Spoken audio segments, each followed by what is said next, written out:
Deep in the hills of northern Tennessee lies a legend as chilling as the wind that whispers through the trees. An unseen force, a tormented family, and a haunting that would become one of America's most terrifying ghost stories. The Bell Witch, America's most terrifying haunting. The story of the Bell Witch is one of the most chilling and mysterious legends in American folklore. Originating in the early 19th century in the backwoods of Tennessee, the tale revolves around a family plagued by a malevolent spirit that terrorized them for years. What sets the Bell Witch apart from other ghost stories is the sheer volume of eyewitness accounts and the physical interactions people claimed to have experienced with the entity, making it one of the most thoroughly documented hauntings in history. The Bell Witch legend begins in 1817 in the quiet town of Adams, Tennessee, on the farm of John Bell Sr., a respected farmer and former North Carolina native. John lived with his wife, Lucy Bell, and their children on a sprawling property in the Red River area, where they had settled around 1804. For over a decade, life had been peaceful and prosperous for the Bell family, until strange things began to happen. The first signs were subtle. John noticed unusual animals around the farm, creatures that didn't seem quite right. He claimed to have seen a bizarre dog with the head of a rabbit, which when fired upon disappeared.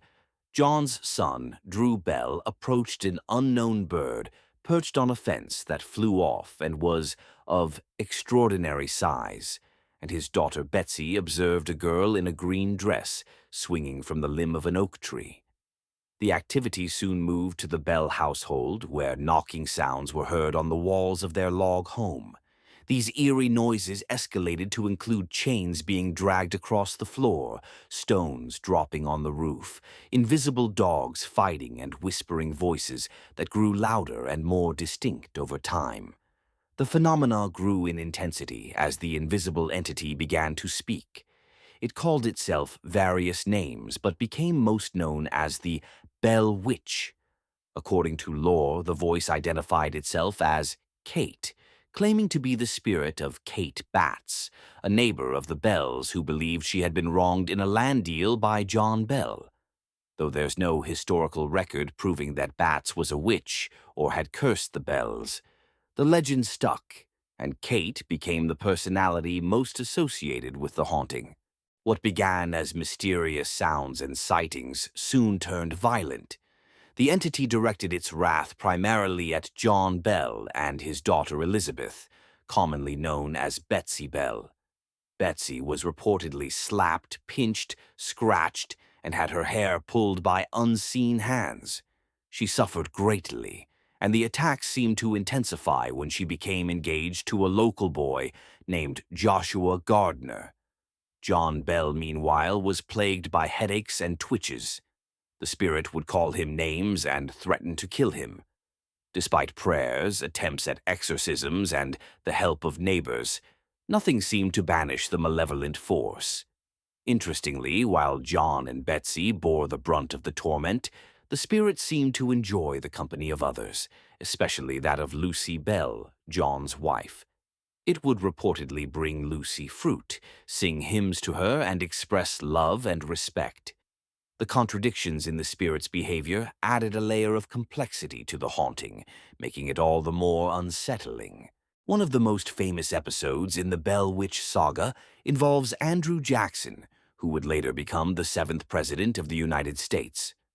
According to local lore, in 1819 Jackson heard of the Bell family's plight and traveled with a group of men to investigate the claims.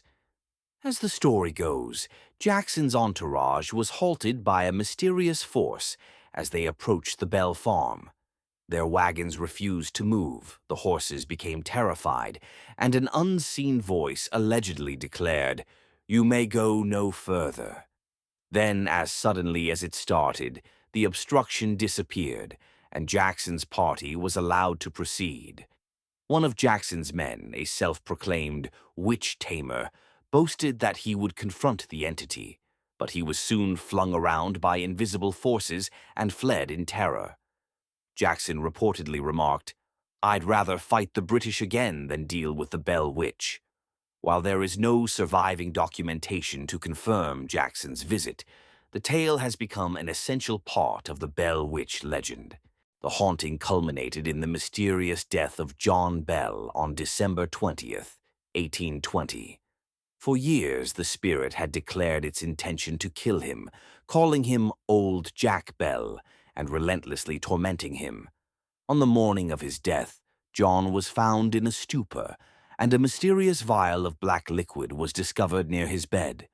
When a small amount of this unidentified black liquid was given to the family cat, the animal died instantly. The spirit allegedly laughed and claimed responsibility for Bell's demise, saying, "I gave old Jack a big dose of that last night." John Bell's funeral was reportedly disrupted by the spirit, which sang indecent, old-timey drinking songs loudly throughout the ceremony.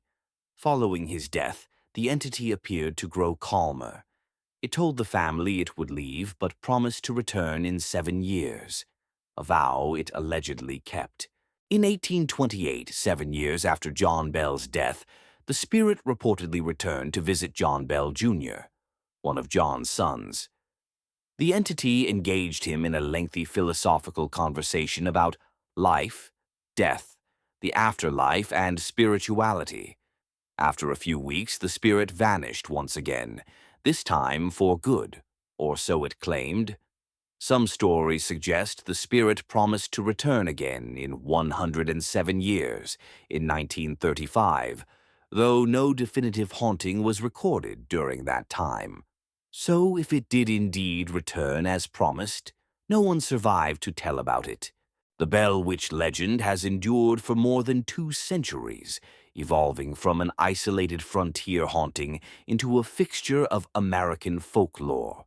The story has been retold in countless books, documentaries, and opera and movies, such as the 1999 film The Blair Witch Project. While not a direct adaptation, drew inspiration from the Bell Witch mythos, and the 2005 film An American Haunting, which is based on the novel The Bell Witch, An American Haunting by Brent Monahan. In Adams, Tennessee, the legend lives on. The Bell Witch Cave, located near the site of the original Bell Farm, is open to tourists and ghost hunters. Visitors claim to experience cold spots, disembodied voices, and eerie feelings of being watched while exploring the cave.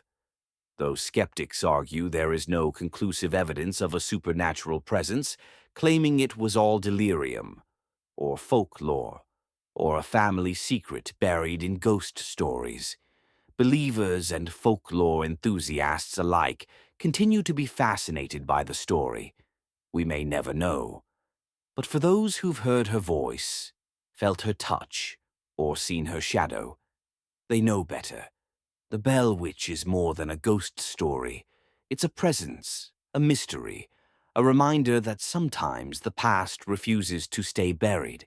While the Bell Witch tale is rich in narrative and cultural significance, some historians and skeptics suggest more mundane explanations for the events.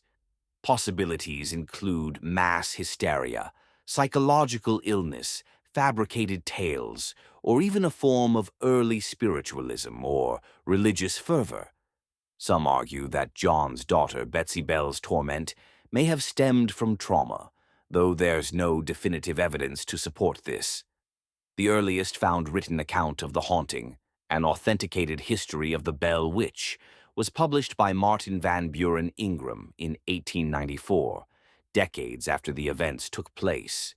Critics have pointed out that Ingram may have exaggerated or even invented some details to sell books, as no first-hand diaries or documentation from the Bell family have ever been found to corroborate the events.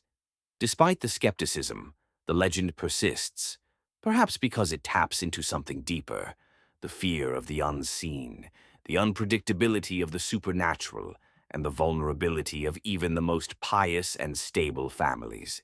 The Bell Witch is more than just a ghost story. It is a mirror reflecting early American anxieties about religion, family, death, and the supernatural. At a time when communities were deeply religious and steeped in folklore, a tale like The Bell Witch would have resonated powerfully. It brought neighbors together, terrified children, and helped define what we now think of as a haunting. The tale also remains one of the few American ghost stories to feature an entity with a personality, motivations, and the ability to converse and debate. Unlike the passive spirits of many traditional ghost stories, the Bell Witch was active, articulate, and vindictive, more like a poltergeist or demon than a wandering soul. The Bell Witch legend continues to captivate the imagination, standing as a cornerstone of Southern folklore and one of the most bizarre supernatural accounts in American history. Whether viewed as a true haunting, a cautionary tale, or a case study in human psychology and belief, the story of the Bell Witch invites us to explore the boundaries between reality and myth. To this day, in the dark hollows of Adams, Tennessee, some say the Bell Witch still lingers, waiting to be heard, waiting to be believed. So if you find yourself walking through the Red River woods one evening, and you hear a voice call your name, don't answer.